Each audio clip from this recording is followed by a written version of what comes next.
کہ جو بندہ یہ وظیفہ پڑھے گا اللہ کا عرش ہل جاتا ہے. لا علاج بیماریاں ہوں، دکھ ہوں، غم ہوں، قرضے ہوں، مصیبتیں ہوں، ناکامیاں ہوں اور پریشانیاں ہوں اور ایسے حالات کے جو انسان کہے کہ بس سب کو موت ہی ہے، اس کے علاوہ کوئی راستہ نہیں. کوئی ایسی پریشانی ہو، اللہ کا نظام ہے کہ اس پہ وہ ملتا ہے جو انسان گمان نہیں کر سکتا، سوچ نہیں سکتا. یہ فیصل آباد کے ساتھ مامو کانجن میں ایک درویش ہوتے تھے، صوفی عبداللہ صاحب رحمۃ اللہ علیہ. بڑے اللہ والے تھے، درویش تھے، اللہ سے مانگتے تھے، اللہ دے دیتا تھا. تو مجھے ان کے ایک شاگرد نے بتایا، اردو بازار لاہور میں ہوتے تھے. کہنے لگے کہ میں ایک دفعہ گیا تو مجھ سے فرمانے لگے کہ میرے سارے کے سارے طالب علم استاد جمع ہو کے آ گئے کہ ہمارے جو ہے وہ ہمارے راشن نہیں، کھانا پینا کچھ نہیں، تنخواہیں نہیں ملی، سب چیز ختم ہو چکی ہے، تو اب ہمیں اجازت دے دیں، آپ کے پاس تو ہے نہیں. اچھا فرمایا مجھے چند دن دے دو، جتنے اور دن صبر کر لیا، چند دن مجھے دے دو. تو فرمایا پھر بیٹھ گئے مصلی اور جو سورۃ فاتحہ پڑھی نا جب آتے تھے نا، ایاک نعبد و ایاک نستعین، اس کو جو وجدانی کیفیت کے ساتھ دل کی گہرائیوں اندر کے درد کے ساتھ پکارتے تھے، اتنی درد، اتنا درد، اتنا غم، اتنا درد، اتنا غم جو پکارتے تھے کہ ایسے محسوس ہوتا تھا کہ زمین ساری کی ساری ہل رہی اور ہر طرف ایک نظام چل رہا ہے. اور جب پھر اس صورت کو پورا کرتے تھے، پھر سورۃ فاتحہ پڑھتے تھے اور جب پہنچتے تھے ایاک نعبد و ایاک نستعین، پھر ایسی جو ہے اس کو دہراتے تھے. پر بات یہ ہے وہ دعا پڑھتے نہیں تھے، مانگتے تھے. ایک ہے دعاؤں کا پڑھنا، ایک ہے دعاؤں کا مانگنا. وہ دعا پڑھتے نہیں تھے، مانگتے تھے. اور اللہ مانگنے والے کو دیتا بھی ہے، اللہ مانگنے والے کو عطا بھی کرتا ہے، اور اللہ کی رحمت مانگنے والے کے ساتھ سدا رہتی ہے، ہمیشہ رہتی ہے. وہ دعا پڑھتے نہیں تھے، مانگتے تھے. بس کہا کہ ایسے مانگے، ایسا مانگا، ایسا مانگا کہ اللہ پاک کو ترس آیا. چند ہی دنوں میں فرمایا اللہ نے دکھایا کہ یہ دیگ ہے سونے کی بھری ہوئی ہے اور میں نے آپ کے حوالے کر دی. اور تھوڑا سی ایسی جگہ ہٹائی تو وہ دیگ نکل آئی. تو فرمایا پھر مٹھیاں سونے کی بھر بھر کے دیتے تھے اور کہتے تھے اس کو حسب ضرورت خرچ کرنا، خیال کرنا، کہیں فضول خرچی نہ کرنا، اسراف نہ کرنا. اللہ کے خزانے ہیں اور برکت والے ہیں، کہیں اللہ ناراض ہو کے چھین نہ لے، کہیں اللہ ناراض ہو کے چھین نہ لے. مجھے ایک صاحب کہنے لگے کوئی ایسا عمل بتائیں، کوئی ایسا عمل بتائیں کہ میں چاہتا ہوں میری 7 نسلوں میں رزق ختم نہ ہو، جو مہنگائی اور حالات اور پریشانیاں میں دیکھ رہا ہوں. کوئی ہے عمل؟ میں کہا بالکل ہے. میں نے کہا روزانہ 40 منٹ بیٹھ، 40 منٹ صبح دوپہر شام، جو تیری تنہائی کا وقت ہو، کہ یا اللہ دنیا میں ایسی جگہ کوئی کہیں ہوتی، اکیلے بیٹھے رہتے یاد تیری دل نشیں ہوتی، اکیلے بیٹھے رہتے یاد تیری دل نشیں ہوتی. 40 منٹ کوئی ایسا بیٹھ 40 منٹ اس انداز سے مصلی پہ، کہیں بستر میں، کہیں ایسی جگہ جہاں سوئے نہیں، اور بس صرف ایک بار سورۃ فاتحہ پڑھ، اور اس کے بعد ایاک نعبد و ایاک نستعین کو دوہرا. جاگ رہے ہیں، دیکھتے رہیں، مجھے دیکھتے رہیں، میں آپ کو دیکھتا رہوں. آپ اللہ کے اور اس کے حبیب کے مہمان ہیں، آپ کو دیکھنا بھی ثواب ہے، آپ کو دیکھنا بھی ثواب. تو میں نے اسے عرض کیا کہ بس اس کو وجدان سے پڑھو، ایسے پڑھ کے رونگٹے کھڑے ہو جائیں، آنسو بہنے لگ جائیں، دل کے اندر کا درد اور دل کا اندر کا غم اور اللہ کے سامنے حاضری، استحضار اور یہ کیفیتیں تیری ہوں کہ بس اس کے علاوہ کوئی مجھے یاد نہ رہے. اس درد سے پڑھو 40 منٹ. 40 کے عدد کے ساتھ کائنات کے رازوں کا بڑا تعلق ہے. 40 کا جو عدد ہوتا ہے، بس 40 کے عدد کے ساتھ پڑھ، اور بہت توجہ سے پڑھ اور بہت دھیان سے پڑھ، روز پڑھ. مجھ سے کہنے لگا کتنے دن پڑھوں؟ تو میں نے اس سے کہا مجھ سے یہ دن نہ پوچھ، تیرا دل خود بولے گا کہ فیصلے ہو گئے ہیں، بس ختم. دل خود بولے گا. یہ بتائیں کہ پیٹ بھرتے ہوئے کوئی گھنٹی بجتی ہے، یہ دل خود بولتا ہے کہ پیٹ بھر گیا. پیاس میں بھی کوئی کہتا تو نہیں ہے کہ آپ کی پیاس بجھ گئی ہے، وہ دل خود بولتا ہے کہ بس اب پانی کی ضرورت نہیں ہے. نیند سے دل بھر جائے تو بس دل بس اب سو لیا، وہ اٹھیں. اسی طرح دل خود بولے، دل خود بولے. کیا بولے؟ دل خود بولے. اور دل اندر بولے، دل اندر بولے. کہ اللہ پاک جل شانہ نے نسلوں کے لیے رزق کی عزت دولت برکت کے فیصلے کر دی. بس دل بولے کتنے دیر کر، اب یہ تیرے اپنے مانگنے میں ہے، مانگنے میں کمی ہے تو دل نہیں بولے گا. اگر مانگے گا تو پتہ نہیں دنوں میں یا ہفتوں میں، جتنے دنوں میں فیصلہ ہو جائے. اور میں نے اس سے کہا کہ یہ میرے پردادا کے پردادا کا عمل ہے، ان کا یہ عمل ہے، میرے پردادا کے پردادا کا عمل، جو ہماری خاندانی یادداشتوں میں یہ لکھا ہوا ہے. اور فرمایا اگر یہ کوئی بندہ کر لے اللہ نسلوں کا رزق اللہ سے منوا لے. اور میں نے اسے کہا خیال کرنا رزق روحانی ساتھ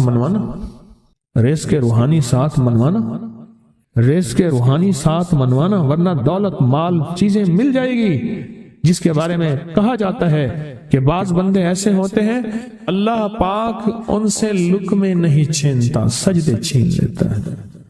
اللہ ان سے لقمے نہیں چھینتا. کیوں؟ رزق جسمانی دوسرے لفظوں میں مل رہا ہے اور رزق روحانی اللہ چھین لیتا ہے.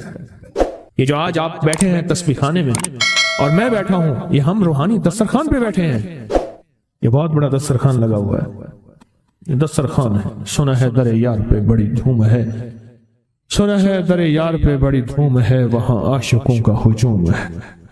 یہ روحانی دسترخوان ہے، میں بھی خود محتاج ہوں. یہ روحانی دسترخوان ہے.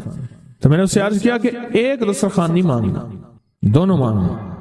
رزق روحانی بھی، رزق جسمانی تو اس کو بھی ملتا ہے جس کو کلمہ نصیب نہیں ہوا.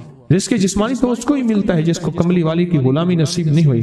رزق جسمانی تو اس کو ہی ملتا ہے جس کے ماتھے پہ شقاوت لکھی ہے. رزق جسمانی تو اس کو ملتا ہے جو اللہ کا نافرمان ہے. رزق جسمانی تو اس کو ملتا ہے جو اللہ کے وجود کا انکار کرتا ہے. رزق جسمانی تو اس کو ہی ملتا ہے جو آخرت اور قبر کا انکار کرتا ہے. رزق جسمانی تو اس کو ملتا ہے جو جنات اور برزخ کا انکار کرتا ہے. رزق جسمانی تو اس کو ملتا ہے جو خود کملی والی کی نبوت کا انکار کرتا ہے. وہ تو بے بہا لوگ ہیں، ان کو ملتا ہے. پر تجھے بھی صرف رزق جسمانی ملا اور اللہ سے یہ منوا لیا. نہ یہ نہ منوانا، اللہ سے کہنا ہے اللہ رزق روحانی بھی دے اور رزق جسمانی بھی دے. دو رزق اکٹھے عطا فرما. کون سا رزق؟ اور رزق جسمانی بھی دے. کہیں ایسا نہ ہو کہ میری نسلوں میں صرف مال دولت اور چیزیں ہوں اور تیرا نام اور تیرے حبیب کا نام نہ ہو، تیرا نام اور تیرے کملی والے کا نام نہ ہو، تیرا نام اور تیرے دوستوں کا نام نہ ہو، تیرا نام اور تیری آل و اصحاب کا نام نہ ہو. کہیں ایسا نہ ہو میں محروم ہو جاؤں. مجھے آل اور محمد اور آل محمد اور اصحاب محمد کی نسبتیں یہ بھی ساتھ عطا کیے رکھ. میں نے اس سے کہا کہ دو چیزیں مانگنا. اچھا قدرت کا نظام ہے تو دیوانے بھی ہوتے ہیں، یقین والے ہوتے ہیں. آپ جیسے آپ مخلص بیٹھے ہیں اور پوری دنیا میں ہمارے ساتھ اس وقت مخلص بیٹھے ہیں جو ہماری آج کی محفل میں شریک ہیں، ہوتے ہیں دیوانے. اس نے یقین سے پڑھنا شروع کر دیا. مجھ سے کہنے لگا ایک وقت ایک جگہ ہو بہت بہتر. میں نے اس سے کہا، میں نے کہا پھر بھی اگر ایک وقت ایک جگہ میسر نہ بھی ہو تو اگر عمل کسی وقت چوک جائے، عمل کی جگہ چوک جائے، عمل کا وقت چوک جائے، مجبوری میں نہ ہو تو بہتر ہے، پر توجہ نہ چوکے، دھیان نہ جائے، استحضار نہ جائے، یقین نہ جائے اور سچا یقین ہو کہ میرا اللہ خود کہتا ہے یہ مانگنا بھی تو اسی نے دیا ہے نا، اسی نے مانگنا دیا ہے. جب اس کریم نے مانگنا ہی خود دیا ہے تو عطا بھی خود کرے گا. نہیں خوف نارے جہیم کا کہ کرم ہے مجھ پہ کریم کا، وہ خود عطا کرے گا مجھے. اس نے مانگنا دیا، دے گا. یقین ہو ایسا ایسا ایسا ایسا، اتنا زبردست یقین ہو، اتنا یقین ہو اللہ کے ملنے پہ اور اللہ کے مانگنے پہ، اتنا یقین ہو کہ گمان اور خیال سے بالا تر یقین ہو، بہت زیادہ یقین. یاد رکھیے گا میری بات، میری طرف دیکھتے رہیں. یاد رکھیے گا جس کو ملا ہے یقین کی طاقت میں ملا ہے، اور جس سے چھنا ہے بے یقینی نے اس سے سب کچھ چھین لیا. بے یقینی نے اس سے سب کچھ چھین لیا. جس کو ملا ہے یقین کی طاقت سے ملا ہے. یقین ہو کہ میں کر رہا ہوں اور اللہ مجھے دے دے گا. کہا کہ کیسا یقین ہو؟ کہا جیسے بکری کے تھن دودھ سے بھرے ہوئے اور میں کہوں کہ میرے ہاتھ سے دباؤں گا اور دودھ نکلے گا، اس سے زیادہ یقین.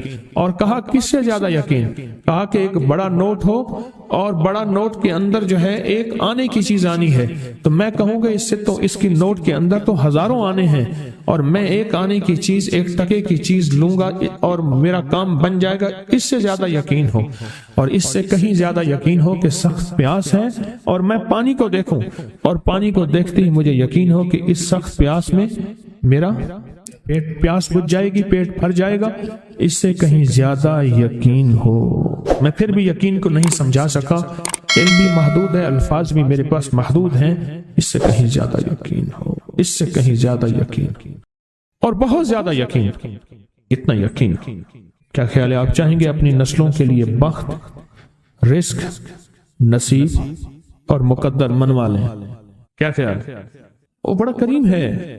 میں نے ابھی نہیں بتایا کہ قرآن کا واقعہ سنایا، حضرت موسیٰ اور خضر علیہ السلام کا قرآن کا واقعہ سنایا کہ ان کی 7 نسلوں کا جو ابا تھا نا، وہ 7 نسلوں میں پہلے والا ابا، دادے کے دادے کے دادے کا دادا، وہ نیک تھا، وہ دعائیں مانگتا تھا، وہ اللہ کے ساتھ تعلق میں تھا، اس کا تقویٰ تھا، وہ اس کی نیکی کا اثر، اس کی نیکی کا اثر، اس کی نیکی کا اثر نسلوں میں منتقل ہوا، نسلوں میں منتقل ہوا۔ پڑھ لیں، مانگ لیں، اللہ سے کر دیں کہ اللہ میرے لیے اور میری نسلوں کے لیے رزق روحانی اور رزق جسمانی کے فیصلے کر دیں، رزق روحانی اور رزق جسمانی کے فیصلے کر دیں۔ شاہ عبد الرحیم تھے شاہ ولی اللہ رحمۃ اللہ علیہ کے والد محترم، انہوں نے شاہ ولی اللہ سے کہا، بیٹا میں تجھے روحانی مشقیں کرا رہا ہوں، ایک مشق ایک بھی کر لے، اپنے لیے اور اپنی نسلوں کے لیے اللہ سے رزق منوا لے، اللہ سے رزق منوا لے۔ تو پوچھا کہ حضرت میں رزق کیسے منواؤں؟ فرمایا کہ کچھ وقت ایسا نکالا کر، ایسا وقت نکالا کر 2 گھڑی اور 3 گھڑی کا، ایک ساتھ 2 گھڑی اور 3 گھڑی، ایک ساتھ تقریباً 21 منٹ کی ہوتی ہے، تقریباً 21 منٹ کی، 2 ساعتیں مل جائیں تو 40 منٹ بنتے ہیں، تو ایک ساتھ 2 ساتھ 3 ساتھ کی گھڑی میں کہ بیٹھ کے نا سورۃ فاتحہ اور اس میں ایاک نعبد و ایاک نستعین کا تکرار اور استحضار کیا کر، اور ایسا کیا کر تیری آنسوں بہیں، تیرا دل روئے، تیری آنکھیں روئیں، تیرے رونگٹے کھڑے ہوں اور رواں رواں، اور اس کے اندر سے تیرا پل پل، تیرا من، تیرا جذبہ، تیری سوچیں بولیں، کیا بولے؟ ایاک نعبد و ایاک نستعین۔ تو ایک میلہ تھا اللہ کے نیک بندوں کا، تو اس میں 70 اولیاء جمع ہوئے، 70 اولیاء جمع ہوئے۔ ہر اللہ کے ولی نے کہا کہ آپ کوئی ایسا وظیفہ بتائیں، ایسی تسبیح بتائیں، ایسا ذکر بتائیں جو اللہ کے عرش کو ہلائے اور جو اللہ کی ذات کو متوجہ کر دے، جو اللہ کے تعلق کو نصیب کر دے، کوئی ایسا ذکر، کوئی ایسی تسبیح بتائیں۔ فرمایا سب نے بتایا کہ سورۃ فاتحہ ہے، اور اب سب سے پوچھا سورۃ فاتحہ میں کوئی ایسا جوش بتائیں جو سورۃ فاتحہ کا دل ہو۔ سورۃ یاسین قرآن کا دل، لیکن سورۃ یاسین کا دل سلام قولا من رب الرحیم۔ ہر سورت کے اندر اللہ پاک نے کچھ نعمتیں، کچھ نقطے رکھے ہیں، تو فرمایا سورۃ فاتحہ کا دل۔ تو میلے میں جتنے بھی اولیاء 70 بیٹھے تھے، سب نے کہا کہ اگر سورۃ فاتحہ کا دل پانا ہے تو وہ صرف کیا ہے؟ ایاک نعبد و ایاک نستعین۔ اس کا مفہوم عام سادہ سے یہ ہے کہ مولا غلامی تیری، در کسی اور کا۔ جب غلام تیرے ہیں، منگتے تیرے ہیں، بھکاری تیرے ہیں، محتاج تیرے ہیں، پھر در بھی تیرا ہے، پھر در بھی تیرا ہے، اور کسی کا در مولا نہیں ہے، پھر در بھی تیرا ہے۔ تیرے در کے ہم محتاج، تیرے بر کے ہم غلام۔ تو میں نے اس سے کہا کہ یہ وظیفہ کر، سارا دن پڑھی ایاک نعبد، اور کام بھی کرتا رہے، وضو بے وضو چلتا بھی رہے، یہ پڑھتا بھی رہے، پڑھتا بھی رہے، پڑھتا بھی رہے، چند دن چند ہفتے یہ عمل کر، اور رات سوتے ہوئے سورۃ فاتحہ پوری کر 40ویں، اور پھر درود پاک پڑھتے پڑھتے سو جا۔ 70 اولیاء نے فرمایا کہ جو بندہ یہ وظیفہ پڑھے گا اللہ کا عرش ہل جاتا ہے، اور فرشتوں میں کوہرام مچ جاتا ہے، اور فرشتوں میں اللہ کی بارگاہ میں فریادیں ہوتی ہیں کہ یا اللہ یہ بندہ ہے اور اس نے یہ عمل کیا ہے، یہ وظیفہ کیا ہے، اور ابھی تک اس کی دعا قبول نہیں ہوئی، یہ مانگا ہے ابھی تک دعا قبول نہیں ہوئی۔ فرشتوں میں یہ کوہرام مچ جاتا ہے۔ ایک اللہ کے دوست تھے، سوتے سوتے ایک دم اٹھ بیٹھے، اٹھنے کے بعد وجدانی کیفیت کے ساتھ جو ہے یہ وظیفہ پڑھنے لگے۔ تو کسی نے پوچھا کہ حضرت کیا ہوا؟ فرمایا میں نے دیکھا کہ اللہ کے عرش کے نیچے جنتی ہیں اور وہ ٹہل رہے ہیں اور سب کی زبان پہ یہی وظیفہ ہے، ایاک نعبد و ایاک نستعین، سب کی زبان پہ یہی وظیفہ ہے اور سب یہی پڑھ رہے ہیں۔ جو بندہ یہ درود پاک پڑھے گا اللہ پاک جل شانہ اس کا خاتمہ ایمان پہ ایسے کرے گا، 70 فرشتے آئیں گے، شیطان بلیات اسے ہٹائیں گے، کلمہ نصیب کریں گے، روح پروں میں لے کے جائیں گے اور سبز کپڑوں میں اعلیٰ علیین میں جا کے اس کی روح کو رکھیں گے، اور قیامت کے دن وہ بندہ ایسے کھڑا ہوگا جیسے نبی کھڑے ہوتے ہیں، اور ایسے چلے گا جیسے انبیاء۔ لوگ پوچھیں گے کون ہے؟ کہا نہ نبی ہے نہ رسول ہے، کملی والے کا ایک امتی ہے جس نے یہ درود پڑھا تھا۔ اگلی بات عجیب سنیں، یہ درود پاک جو میں ابھی بیان کر رہا ہوں پڑھتا ہے، فرمایا اللہ جل شانہ اس کے منہ میں وہ نور بھرتے ہیں کہ کیا بنی اسرائیل سے لے کر قیامت تک کے ہر امتی کو بھی نور تقسیم کرے، اس کا نور ختم نہیں۔ اللہ منہ میں نور بھر دیتے ہیں، اللہ دل میں نور بھر دیتے ہیں۔ اور ایک فائدہ اور بتاتا ہوں، اور فائدے ہیں۔ فرمایا جو درود پاک پڑھتا ہے اللہ پاک اس کی نسلوں میں اور اس میں وسعت تونگری کے وہ دروازے کھولتے ہیں جو کبھی بند نہیں ہوتے۔ یہ میرے بائیں ہاتھ پہ میرے لیفٹ سائڈ پہ چوک ہے اور یہاں 2 پلازے ہیں، ان پلازوں کا مالک ایک وقت ایسا تھا، یہاں گلبرگ لاہور میں ایک جگہ ہے، وہاں ایک بندے کے پاس جاتا تھا، اس کو 100-200 چپ کر کے مٹھی میں دے دیتا تھا، وہ مالک تھا۔ ایک وقت آیا قسمہ پرسی میں اور اسی میں موت آ گئی۔ جو یہ درود پڑھے گا اللہ اس کی نسلوں میں اور اسے کیا نہیں، اللہ تونگری کے دروازے بند نہیں کرے گا۔ آج تو پتا ہے میں مالدار ہوں، کل خبر نہیں کہ میرے نسلوں سے چھن جائیں اور میری نسلیں فقر فاقے اور غربت میں چلی جائیں۔ آج یہ درود آپ کو عطا بھی کر رہا ہوں، یہ پہلی دفعہ عطا کر رہا ہوں، پہلی دفعہ اس کو ہدیہ بھی دے رہا ہوں کہ میرے حضرت سے ڈاکیے کی حیثیت سے، کسی بزرگ کی حیثیت سے نہیں، میں ڈاکیا ہوں، نہ ولایت کا دعویٰ ہے، ایک چیز ہے کیا کہ آخری وقت میں اگر کلمہ نصیب ہو گیا تو پھر میں بہترین ہوں۔ تو یہ درود پاک عجب ہے، پہلی دفعہ ہدیہ کر رہا ہوں، بڑوں نے دیا ہے ڈاکیے کی حیثیت سے، اور اس درود کو زندگی میں ایک دفعہ پڑھ لیں، روز ایک دفعہ پڑھ لیں، اللہ کبھی تونگری کے دروازے بند نہیں کرے گا انشاءاللہ۔ یہ درود اتنا طاقتور ہے، تونگری مال دولت رزق عزت صحت وقار شان و شوکت، اللہ تونگری کے دروازے یعنی اس چھوٹے سے وعدے کی گہرائیوں میں جائیں۔ آپ نہیں جا رہے، توجہ نہیں کر رہے، اللہ کبھی تونگری کے دروازے بند نہیں کرے گا۔ وہ تونگری سے مراد روز رزق ہے، وہ صحت ہے، وہ عزت ہے، وہ وقار ہے، وہ معاشرے میں شان و شوکت ہے، وہ زندگی کا کوئی نظام ہے، اللہ کبھی تونگری کے دروازے بند نہیں کرے گا۔ یہ ایک درود ہے اور فضائل درود میں شیخ الحدیث نے اس کو لکھا ہے، یہ ایک درود ہے، وہ اس کے عجیب کمالات ہیں۔ اکثر میں نے آپ کو دیکھا نا، درس میں شروع کرنے سے پہلے میں یہ پڑھتا ہوں، اور میری زندگی میں ایک واقعہ ایسا ہے کہ میں نے اس درود کے فوائد بیان کیے، زندگی میں صرف غالباً ایک بار اس درود پاک کے فضائل برکات اور کمال بیان کیے ہیں، شاید ایک دفعہ۔ عجب درود ہے، اللہم لک الحمد کما انت اہلہ، اے مولا میں تیری حمد کرتا ہوں جتنا تو اس کا اہل ہے۔